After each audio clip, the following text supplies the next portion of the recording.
বিসমিল্লাহির রহমানির রহিম। আজ বুধবার ২রা জুলাই ২০২৫, 18 আষাঢ় ১৪৩২। থাকছে দৈনিক করতোয়া সংবাদপত্রের শিরোনাম। জাতীয় ঐক্য গণতান্ত্রিক অভিযাত্রা শীর্ষক সভায় খালেদা জিয়া ঐক্য বজায় রাখার আহ্বান। একটি সুন্দর বাংলাদেশ বিনির্মাণের সুযোগ তৈরি হয়েছে, তারেক রহমান। ফেব্রুয়ারি এপ্রিল লক্ষ্য রেখে জাতীয় নির্বাচনের প্রস্তুতি নিচ্ছে কমিশন।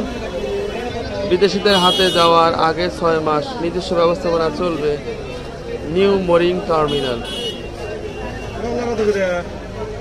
জুলাই অভ্যুত্থান স্মরণে মাসব্যাপী কর্মসূচি উদ্ভাবন প্রধান উপদেষ্টা। স্বৈরাচার যেন আর মাথাছাড়া না দেয় এবং 18 সালে সংসদ নির্বাচন রাতের ভোটের দায় স্বীকার করে নুরুল হুদার জবানবন্দি। হাসিনার বিরুদ্ধে অভিযোগ গঠনের পরবর্তী শুনানি সোমবার।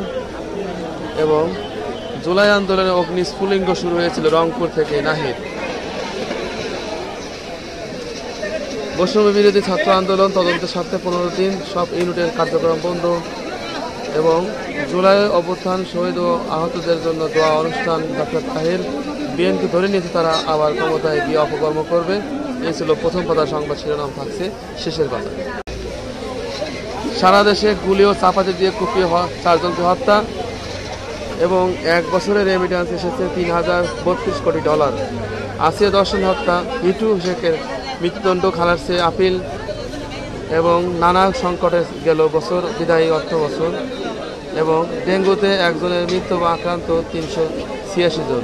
বাড়ি ছাড়লেন মুরাদনগরে নির্যাতিত সেই নারী। এবং 48তম বিশেষ পরীক্ষা 18 জুলাই।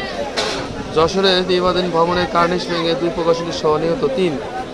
আওয়ামী লীগ নিয়ে উপদেষ্টার বক্তব্যে আমরা আতঙ্কিত নূর।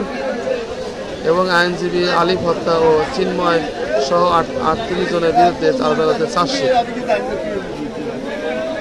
আন্দোলন আমাদের অহংকার, আত্মপরিচয়ের অংশ, দাবি প্রচার্য। এবং পদ্মা সেতু দুর্নীতি মামলা ফের অনুসন্ধান দুদক, মোশাররফের অনিয়ম তথ্য মিলছে।